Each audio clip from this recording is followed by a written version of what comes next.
to get sort of elementary here as to what we do on a daily basis, we will, in the case of a feature film, we'll get a copy of the script. Then my office breaks down that script by locations. Okay. Then we go through our files. We have about 45,000 photographs of the greater Houston area, 60-mile radius of downtown. Then we do a presentation to the project, showing them what we have that we think is aesthetically appropriate for that project. And then if there's anything lacking that we don't have that is direct parallel to the script, then we'll go out and do location scouting for it. And once that equation is established, that we've got the look and the aesthetics that are necessary, then we move into the facilitating part of putting cast and crew, all the support service information, everything that they need to be able to put that project on the screen. Now, that was the equation when I started in the 80s. That has evolved considerably since then, now that you toss in the phenomena of film incentives. So all of that we used to do is now secondary, and the film incentive portion is what is primary. Now, is that because you now have, as not only Houston, Harris County, and the state of Texas, one of the big components of getting films to come here and television shows is you're competing with state incentives for taxes and rebates with Louisiana, Georgia, obviously. The whole concept of incentives actually has made a complete global rotation, and originally started in the early 90s in Canada, and then went to Australia and New Zealand, and then jumped across the globe to South Africa, and then parts of Eastern Europe, and now it's truly a whole globalized situation. We are a member of the Association of Film Commissions International, which has a meeting every year, and there are now 460, I believe, film commissions that are all representing every global areas, all of which have incentive programs of one form or another. Well, when Jason shot Blunt Force Trauma, it was in Bogota, right?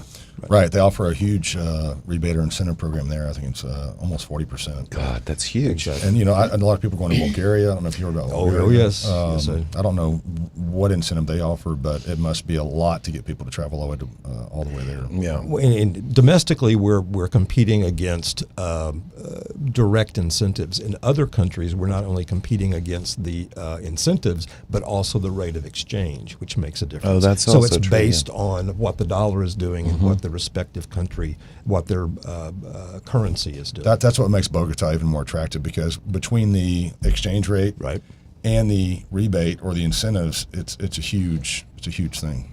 Absolutely. So you can get up to additional 40% of your budget, or save 40%. That's incredible. When domestically, the first incentives actually started as bookends around us, meaning New Mexico, Louisiana, and now Georgia is certainly the production center du jour, because they're offering anywhere between 30 and 35% of a rebate. So it's a slippery slope, in that it's all based on political action and legislation. So you can be the production center du jour, and then something politically happens where your rebate is not as viable, and then the circus packs up and it moves to the next place where there's money available. That's why movies that are about Texas, and maybe even have the name Texas in the title, are shot in another state or even a country, because it's cheaper or more advantageous to do so. That's so interesting. And that's terrible. It shouldn't be that way. We should change it. It should be the other way around. Yeah. People should be making Houston look like something else. Well, and for a long time, that's exactly That's the what way it it was. was. Right. Yeah. Because we, in the 80s and 90s, we were Detroit, we were... I remember that, yeah. We were Los Angeles, we were New York, we were Chicago, Miami. Reality Houston bites. has What so were we many then? And looks. the hardest thing was actually Switzerland, which was not an easy task. Really? Yeah, there aren't a lot of mountains around here. But there are a lot of pine The hills trees. are not so alive. There are a lot of pine trees, but no stock mountains. footage of mountains and then cut to the close That cut. is crazy. How The magic funny. Pine trees. the magic of movie making. We just Exactly. drove through Smithville, and it said the home of Hope floats. yeah. Right. So Home Floats was filmed there. There's a lot of cheating that goes on in Hollywood. lot. That's true. That's what No. the industry term for it is cheating. That's right. So yeah, it's the Texas legislature is going to have to make a decision at some point on whether they want to bring this work here or not, because you have Toronto, Vancouver, you have Atlanta, you have New Orleans, which what people don't realize is there's very little now that's filmed in L.A. The big blockbusters are there at the studios, but everything else is filmed out of L.A. I can tell you that when you're in L.A. and no one wants to film there, none of the producers on independent films want to film there. Because you have issues with unions and so forth. People go to New Mexico because no unions are allowed there. A week into shooting a little something for your birthday in LA, we had Teamster problems. They literally shut the production down because they told the drivers not to drive the trucks, and then they hid all the equipment from us. The next day, they wouldn't bring them out to Zuma Beach, which we talked about. I got out there the second day, and there was no equipment. There were no trailers. There was no nothing.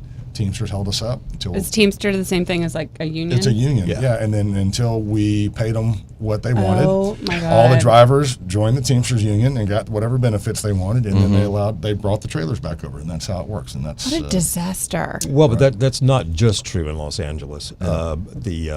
The way it works is the company that is producing the film, it's based on whether they are signatory to the unions in Los Angeles, and that responsibility follows them wherever they go. Yeah. Right. And that's all the Teamsters, which covers carpenter. I mean, every person on the set, right, and the actors. But I have to speak on defense of the Texas unions in that they are very, very responsible Texans, and they will certainly negotiate very, very good deals to make it affordable to be able to use union. No, I agree. I mean, we certainly do non-union and union projects. Yeah, I'm a member of SAG, and it serves the benefit of the common good. All actors trying to get them business and taking care of them and making sure they have insurance and so forth. Right. I grew up in a union family, so I definitely understand the benefit of being union. But that was just an experience on that movie. It was a quick lesson. You learn a lot of things quick. How much money do you lose on a day like that, or does the film lose? Well, you're spending up to $60,000 a day in production cost or more, depending on the film, and so you really don't have a choice in that situation but to do what they're asking, or else you're shut down for the rest of the time, and that wasn't an option. Yeah. So I think it was an additional $50,000 or something like that. I don't know the exact number, but it wasn't. Because you're paying everybody, right? I mean, you have. It's whatever the demands were, No, but I mean, like catering is scheduled. Yeah, it's all there. This is scheduled. Done. The actor is scheduled. Absolutely. The crew is scheduled. I mean, it's like that in addition. And it's based you on still have to pay people, right? Whether you shoot or not. Right. It's based on the size of the project. If for a moderately budget feature film, it can be $50,000 or $60,000 a day. For a really large film, it can be $250,000 to $500,000 a day. So it does. And that's by degrees. That's where you get into the biggest trouble as a producer on a feature film is when you have your budget, you have your schedule. If you get off that, or if you're off that, if you're supposed to shoot 30 days and you go 40, you've blown your budget, and that's when the expenses start to mount up. So, yeah, any day or half a day or whatever it may be is a huge no-no if you can avoid it. No, absolutely. And that's also part of our responsibility as the Film Commission, so days aren't lost like that. There's always things like schedule dependent on availability of actors if they're sick, and especially if there are weather problems. So if the shoot date is scheduled to be an exterior shoot date, and all of a sudden it's torrential, and that happens occasionally in Houston, torrential rains, then we also help the production totally redo their schedule, move on to whatever an alternative location is, and so it's that again is sort of moving the circus from one place to another to make sure that there is no loss of time, because time equates to dollars. Right. So there's one thing I think people may not really fully understand is how, obviously, when you're shooting in Houston or anywhere, you want to know that you have a competent crew. And Houston has a very high level of competency in all the various disciplines required to make a film. No, absolutely true. We have an excellent crew base here. Unfortunately, I do have to admit that there has been a portion of that crew base that has somewhat eroded, and that again is attributable to the incentive that's why we programs. have to get the incentives, keep the incentives, Exactly. because otherwise we'll continue to erode our Exactly. our base of crew and You talent. mean like a road, gotta like they go find to the work LA somewhere or else. Well, they don't go to L.A. They go to Louisiana, or they New go Mexico, to Atlanta or New Mexico. They follow the work. And Yeah, exactly. All the another work. part of our task, being the Film Commission, is we have to make sure that we don't hemorrhage crew, so we lose to someplace else. Because if there is then, if we have a healthier incentive program, so that there is more production coming in, we have to be prepared to facilitate that production immediately. So part of our job is to make sure there's enough business coming in to be able to employ our crew. keep base. everybody busy. Absolutely. And I have to admit, our feature film business is not what it was in the past, but our commercial business is thriving. Houston's a huge That is production. our primary TV commercials nonstop, and lots of Absolutely. automobile Car commercials yes. are number one sort of bread and butter, and there's a lot of different reasons for that. It has to do with our geographic location because we are green almost the entire year, and usually car commercials are shot one season behind. So if it's a car commercial that will be released in the summer, you can still do that commercial here in Houston in the winter because of the saltwater oaks and the things that still continue to be green.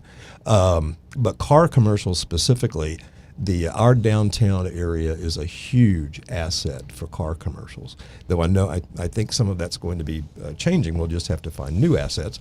But we did a Vodafone commercial downtown. What country was that for?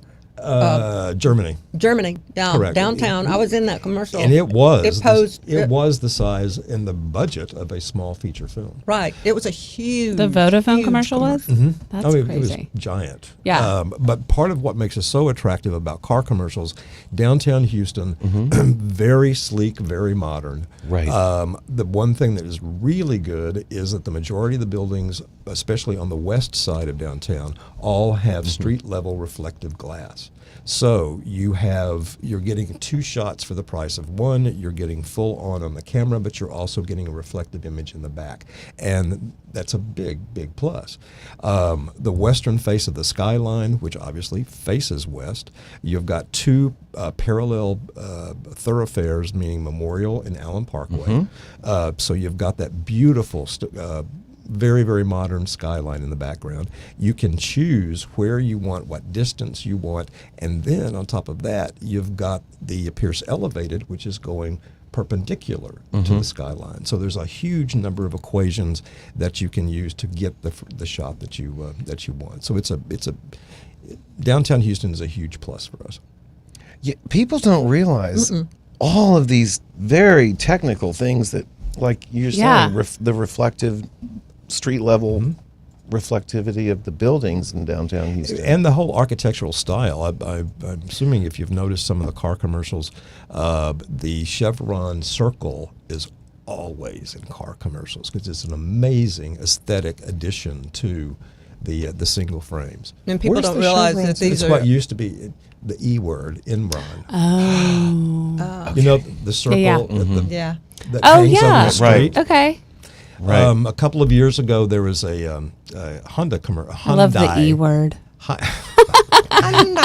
Hyundai commercial that was shot in downtown that was actually the very last commercial of the Academy Awards, which was on right before they made the announcement for Best Picture.